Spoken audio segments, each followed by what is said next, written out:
Your latest book, 10 Biggest Mistakes or 10 Biggest Business Mistakes and How to Avoid Them. The first mistake is buy or start the wrong business. Tell us about that. Well, I've done it a couple times, so I know of what I speak here. I've learned some uh, valuable lessons, expensive lessons. And most people who've never owned a business or started a business are much more aware of the trappings of the success of the business than they are the inner workings. And they meet somebody at a party, and hey, he's talking about his business, and then they find out that it's for sale, and hey, my son might want to be, and I might want to be involved in that. And it's sort of the old story about the duck. It looks very serene on top, but you can't see how fast that the feet are paddling. And just because somebody else was successful with a business doesn't necessarily mean that you will be. And I think most small businesses, which are the ones that transact mostly between people, most businesses are run in the image and likeness of the owner, and he's got or she's got a certain set of skills, and that business has morphed around those skills in such a way that when you pull that person out of it and put somebody else in, you know, the thing just doesn't work. That puzzle piece doesn't fit in right. And there's things you can do to make that business transferable, but most business owners don't think of it that way. And frankly, most business owners don't think they're selling somebody something that's not a valuable asset. They believe it's valuable, but they really haven't done the things they needed to do to set that up for the next person to be as successful as they are. And so you've got a business that's uniquely suited to the person who's selling it, and not necessarily, or definitely not necessarily, uniquely suited to the person who's buying it. If the person goes in and then I guess to compound that, it might be a business where they don't have any natural inclination. I would say you should be the best person at the key position, or maybe the second best person at two or three key positions to make the business, successful. And if you look at and they talk about business being a three-legged stool, right? So there's administration, there's production, and there's sales. And if you're really a good administrative person, hey, I'm a great accountant, so I'm going to go buy this, pick the business. It's like, well, the guy you're buying it from is like the consummate salesman. So, and he's leaving, and he really didn't develop a sales structure. Even if it had 10 years of uninterrupted profits, you're not going to be successful with that. So you bought the wrong business. And so that's, hey, I'm a smart guy or I'm a smart girl and I can run that business as well as, because I'm every bit as good as that person. And you might be, but you don't have the same, that person may have 30 years doing that, and they've, it's so uniquely suited to them that you'll never make it work right. And when this happens, do you see people, do businesses fail? Do they buy the business, not realize that, and the business fails? Or do they buy the business and it ends up just sort of struggling for a long time? Or do they end up selling it? What does that look like? All the above. I think that most often that they have an epiphany and they go, hey, there's something, I'm missing something here. And if they're talking to me beforehand, it's like, well, let's talk about what it is you're actually buying. And does the business have enough processes and metrics around it that it can be run by anybody? And I always tell clients, if you can go on a 3-month holiday and someplace that has no internet connection, no phone connection, and your business can run perfectly, it's ready to sell. If it won't, it's not.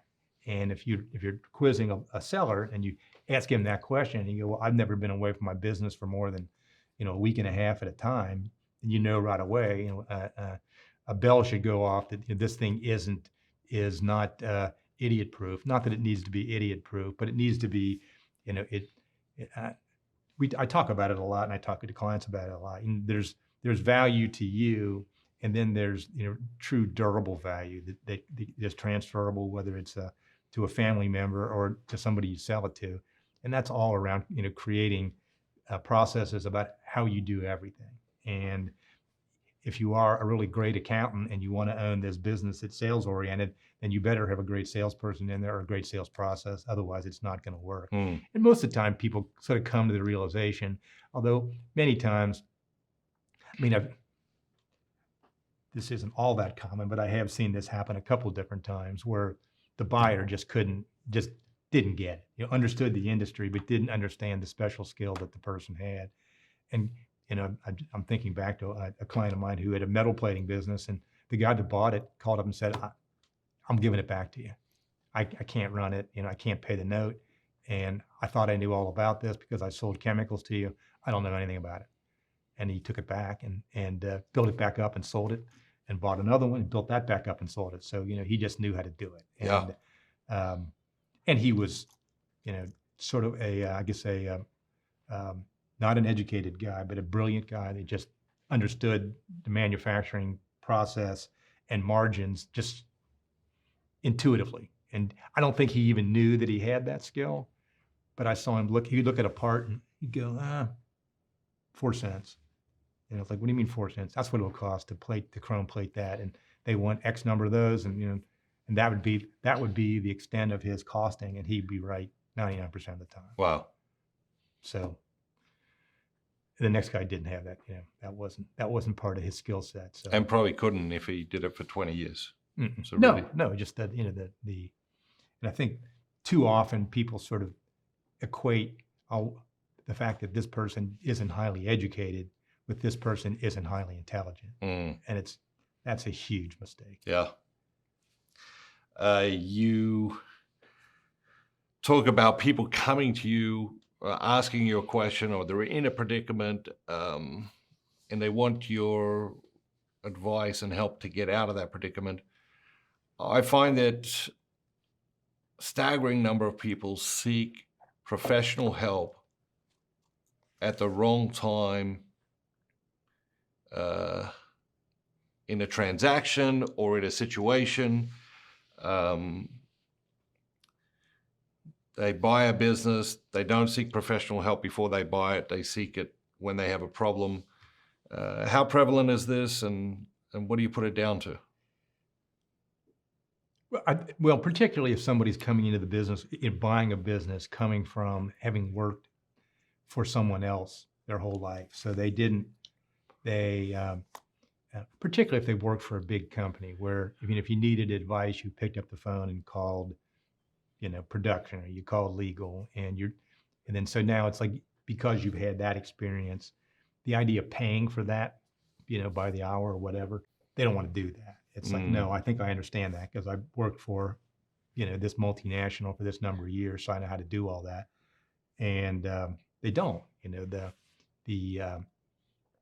The professional who's been through that, 100 times or 200 times has seen 200 times more than you have. So they're going to have ideas about that you would never think of in a million years. So I think part of it is sort of hubris, and then part of it's just kind of cheap. I can get by without that.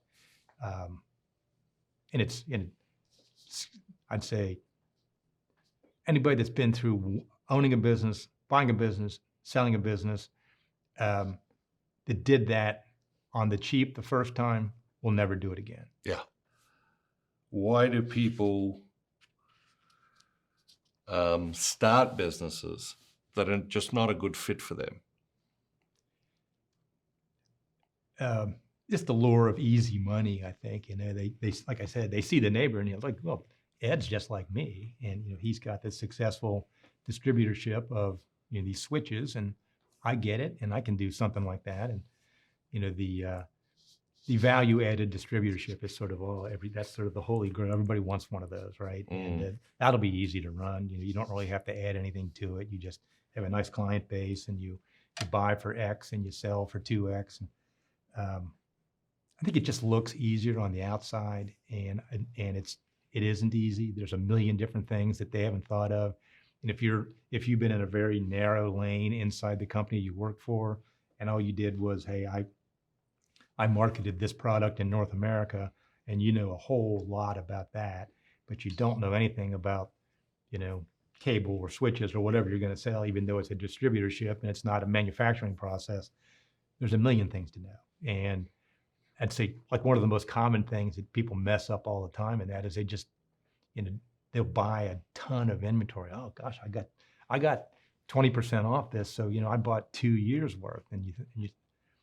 So like a common saying in business is it costs you prime plus 20% to hold inventory. Mm. So it costs you 2% every month, let's say, to hold inventory. So if you got a 4% price break and you held it more than 2 months, now you're losing money on it. So, just one of those lessons that, and I had a client that was in business forever that just didn't understand that. And we walked in the first day and he was a clothing importer. And I looked around this warehouse and I thought, oh my goodness, what, you're expecting a big year? He said, no, a lot of this stuff's 10, 15 years old. It's like, he thought the worst possible thing was to run out of that year's colored sweater, mid-season. It's like the stock out isn't the worst possible thing. The worst possible thing is buying that last 5 container loads that you can't sell because next year nobody wants teal. Right.